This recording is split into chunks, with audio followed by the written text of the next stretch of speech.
Hello viewers, আজকে আমি আপনাদের সাথে পরিচয় করে দেব K35 Pro, যেটা মোবাইলে ইউজ করেও আপনি আপনার ভিডিও বা বিভিন্ন ব্লগস, শিক্ষামূলক যে কোনো টক শো হতে পারে বা যে কোনো ভিডিও আপনি তৈরি করতে পারেন। স্পেশালি ইউটিউবে যারা আছে এদের ক্ষেত্রে আমি মনে করি এটা খুব ইম্পর্টেন্ট একটা জিনিস। এখন এটার ব্যবহার বিধি সম্পর্কে আমাদের অনেকেই অবগত না। এ সম্পর্কে আমি যদি আপনাদেরকে বিস্তারিত বলি, সেটা হচ্ছে মাইক্রোফোনের ক্ষেত্রে মাইক্রোফোন আমার এখানে K35 Pro দুইটা মাইক্রোফোন আছে, আমি আপনাদেরকে খুলে খুলে দেখাবো ইনশাল্লাহ। এরপরও যে জিনিসটা সেটা হলো একটা ট্রান্সফরমার থাকবে। ট্রান্সফরমার বলতে এটা অনেকটা অ্যাডাপ্টারের মতো, অ্যাডাপ্টারে বলা চলে। অর্থাৎ আপনার মোবাইল কানেকশান পাওয়ার জন্য এই জিনিসটা ব্যবহার করা হয়। এই জিনিসটা কিন্তু আপনার মোবাইল ব্যবহার ক্ষেত্রে প্লাস আপনার DSLR ক্যামেরার ক্ষেত্রে এটা লাগবে। তো মোবাইলে ব্যবহার ক্ষেত্রে আমি যেভাবে মোবাইলে ইউজ করি সেটা আপনাদেরকে এখনই দেখাবো। আর মাইক্রোফোনটা আপনারা দেখতেই পাচ্ছেন, আমি আপনাদেরকে খুলেই দেখাই প্রথম থেকে কীভাবে আমি ইউজ করি। এটা আমার এখানে দুইটা মাইক্রোফোন আছে, দুইটা মাইক্রোফোন আমরা দেখতে পাচ্ছি, দুইটা এখানে। একটা মাইক্রোফোন আমি দেখালাম, এরপরে আপনার অ্যাডাপ্টার বলেন বা কানেকশান যেটাকে বলে, এটা দিয়ে কানেকশান দেওয়া হয়। এখানে হচ্ছে চার্জিং পোর্ট, এখান দিয়ে আপনি মোবাইলটা চার্জ দিবেন। এই চার্জিং পোর্টের জন্য আলাদা কেবল আছে, এই কেবলটাও আমি আপনাদেরকে দেখাবো।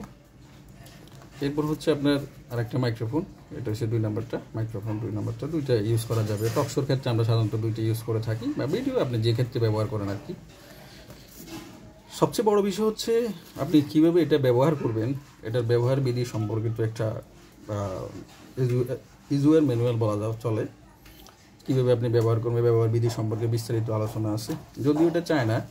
এরপরে আপনার ইংলিশে লেখা আছে বিস্তারিত, প্রত্যেকটা জিনিসের আলাদা আলাদা ব্যাখ্যা আছে, আপনারা দেখতেই পাচ্ছেন। এটার ইন্ট্রোডাকশান, এরপরে আইডি ডায়াগ্রাম, এরপরে হাউ টু ইউজ, সেটা কীভাবে ইউজ করা হবে। সবচেয়ে বড় বিষয় হলো আপনি যখন পড়তে পারবেন, বুঝতে পারবেন, তখন আপনি ব্যবহার করাটা আপনার সবচেয়ে বেশি সুবিধা হবে এক্ষেত্রে আর কি।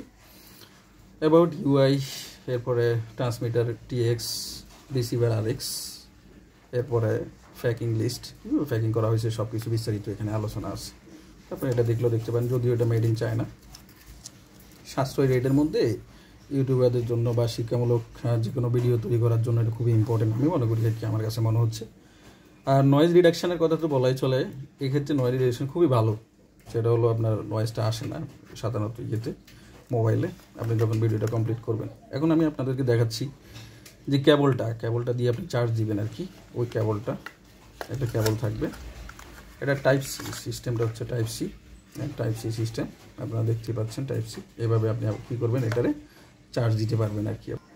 সর্বশেষ আমি এটার কানেকশানটা, অর্থাৎ যে কানেকশানটা না জানলে নয়, এটাই সবচেয়ে মেইন। সর্বশেষ আপনি দেখেন, এটা এখানে একটা সুইচ আছে, এই সুইচটা আমি দেখানোর চেষ্টা করতেছি।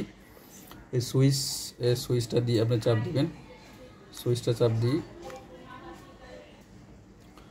দেখেন, আপনারা সুইচটা একটু লক্ষ্য করেন, এটা হচ্ছে সুইচ। এটা আমি আপনার সুইচটা ওকে করব বা অন করব। অন করে দেখেন একটু সবুজ বাতি জ্বলতেছে।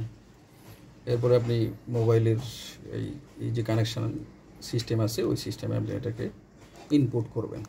ইনপুট করা শেষে আপনি যে কাজটা করবেন সেটা হলো, আমি আপনাদেরকে দেখাচ্ছি। আবার যে কোনো একটা মাইক্রোফোন আপনি নেবেন। মাইক্রোফোন যেহেতু দুইটা আছে, দুইটা থেকে একটা, যে কোনো একটা, দুইটা চালু করতে পারেন, তবে আমি একটা দিয়ে দেখাচ্ছি। এখানে একটা সুইচ আছে, খেয়াল করবেন। এই সুইচটাকে আপনাকে একটা চাপ দিতে হবে। চাপ দিয়ে আপনি দেখবেন এই সবুজ বাতি জ্বলতেছে, খেয়াল করা। যখন সবুজ বাতি চলবে, এত জোরে চাপ দিয়ে হালকা চাপ দিয়ে ছেড়ে দিলে চলবে।